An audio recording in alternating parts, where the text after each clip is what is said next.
यदि 10 रुपये में 11 मीटर के भाव से रस्सी खरीदी जाए, 10 रुपये में 11 मीटर के भाव से रस्सी खरीदी जाए और 11 रुपये में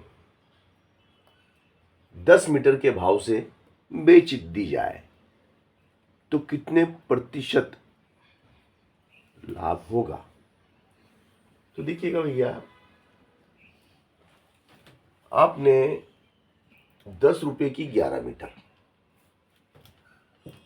चूंकि 10 रुपये की रस्सी कितनी आती है 10 रुपये में खरीदेंगे तो 10 रुपये में 11 मीटर देता है वो। 10 रुपये की 11 मीटर, ठीक है, 10 रुपये में 11 मीटर, 10 रुपये की 11 मीटर। अब हमें तो 100 रुपये की बात करेंगे हम, क्योंकि प्रतिशत लिखा हुआ वहां। तो 100 रुपये की कितने मीटर आएगी बताओ? 121। बताओ, 10 की 11 तो 100 की, 100, देखो 10 रुपये की 11, 110, 110 आएगी है? तो 11, 10 धाम 100, 10 धाम 100, कितनी दाण? 10 दाण। तो 10 दाण तो 10 का गुणा कर लो, 110 मीटर रस्सी आए। अब भैया हमने बेचना शुरू करा क्या? अब हमने बेचना 100 रुपये की 110 मीटर रस्सी लाए, है ना? अब हमने क्या भाव रखा? हमने भाव रखा कि भाई 11 रुपये में 10 मीटर बेचेंगे, 11 रुपये में हम 10 मीटर रस्सी बेचेंगे। तो 11 रुपये में 10 मीटर, चूंकि 11 रुपये की रस्सी कितने मीटर? 10 मीटर। 11 रुपये की रस्सी 10 मीटर। तो 1 रुपये की रस्सी कितनी होगी? 1 रुपये की रस्सी खरीदे तो कितनी आएगी? 1 रुपये में इतनी रस्सी आएगी। तो 100 रुपये में खरीदेंगे तो कितनी रस्सी आएगी? 100 रुपये की रस्सी कितनी होगी?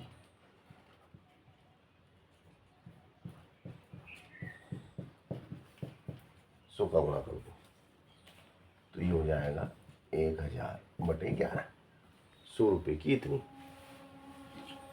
तो 1000 में 11 का भाग लगा दो। तो 1000 में हम 11 का भाग लगाते हैं, 11 नाम 99, बचेगा 1, 11 नाम 99, बचेगा 1, भाग नहीं जाता है, 0 लगा के 11 नाम 99, है ना? तो ये हो जाएगा 90.9, 11 नाम 99, ठीक है ना? अब भैया 100 रुपये में हमने कितनी खरीदी थी? इतनी। 100 रुपये में हमने खरीदी थी 110 मीटर रस्सी। 100 रुपये में हमने खरीदी थी 110 मीटर लंबी रस्सी। अब 100 रुपये में बेची कितनी रस्सी? 90.9 मीटर ही बेची, 90.9 मीटर ही बेची। खरीदी थी तो इतनी, बेची इतनी। तो जो अभी बची शेष रस्सी आपके पास अभी दुकान में कितनी है, वो हमें निकालना होगा कि भाई कितनी रस्सी अभी हमारे पास और है बेचने के लिए। वो हम निकाल लेते हैं कि भाई हमारे पास रस्सी और अभी कितनी है, ठीक है ना? तो निकाल लेते हैं भैया। देखो आप, अभी निकालता हूँ, हाँ देखो भाई, शेष रस्सी जो बेचना है, शेष रस्सी जो बेचना है, शेष रस्सी जो बेचना है तो मेरे पास टोटल रस्सी थी 110, उसमें से मैंने कितनी बेची थी? 110 मीटर लंबी रस्सी थी, इतनी 100 रुपये में, 100 रुपये में 110 मीटर लंबी रस्सी खरीद के लाया था। 100 रुपये में 110 मीटर लंबी रस्सी खरीद के लाया था और 100 रुपये वापस आ गए। 100 रुपये में बेची मैंने 90.9 मीटर। तो मैंने जितना पैसा खर्च करा था उतना पैसा मैंने कमा लिया।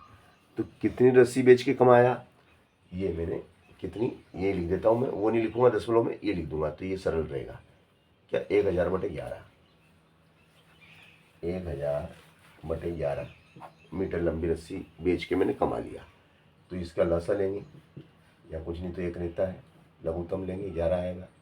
इसका इसमें गुणा करेंगे 11 में 11 का, 11 में 11 का करेंगे तो 121 और 0 की 0 है ना, माइनस इसका इसमें करेंगे 1000। तो ये हो गया आपका कितना, 1210 में से 1000 घटा दो तो ये आ जाएगा 210/11। इतनी रस्सी अभी मेरे पास है। कितनी रस्सी है मेरे पास?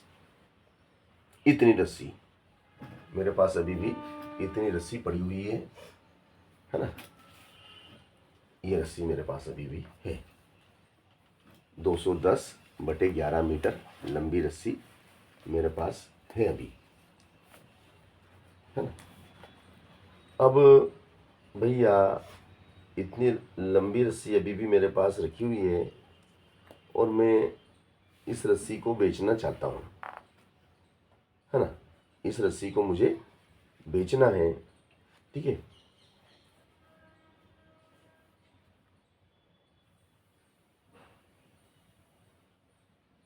अब ये रस्सी में क्या भाव में बेचता हूँ, रस्सी को क्या भाव में बेच रहा हूँ मैं? 11 रुपये की 10 मीटर। तो यह लिखो, क्योंकि 10 मीटर 10 मीटर रस्सी का विक्रय मूल्य कितना है? 11 रुपये, है ना। 10 मीटर लंबी रस्सी का मूल्य कितना है? 11 रुपये। इसलिए 1 मीटर रस्सी का विक्रय मूल्य कितना हो जाएगा? 11/10 रुपये। इसलिए 210/11 मीटर रस्सी का विक्रय मूल्य कितना हो जाएगा? तो 11/10 में 210/11 का गुणा कर दो, इसमें इसका गुणा कर लो। तो देखो 11 से 11 गया, 0 से 0 गई, 0 से 0 गई, कितना आ गया? 21। और ये 21 ही आपका प्रतिशत है, यही आपका प्रतिशत कहलाएगा ना। तो क्योंकि 100 रुपये पर अपन ने बात कर रहे थे, तो 100 रुपये पे जो भी आएगा वो प्रतिशत बन जाएगा। तो बहुत बढ़िया सवाल था।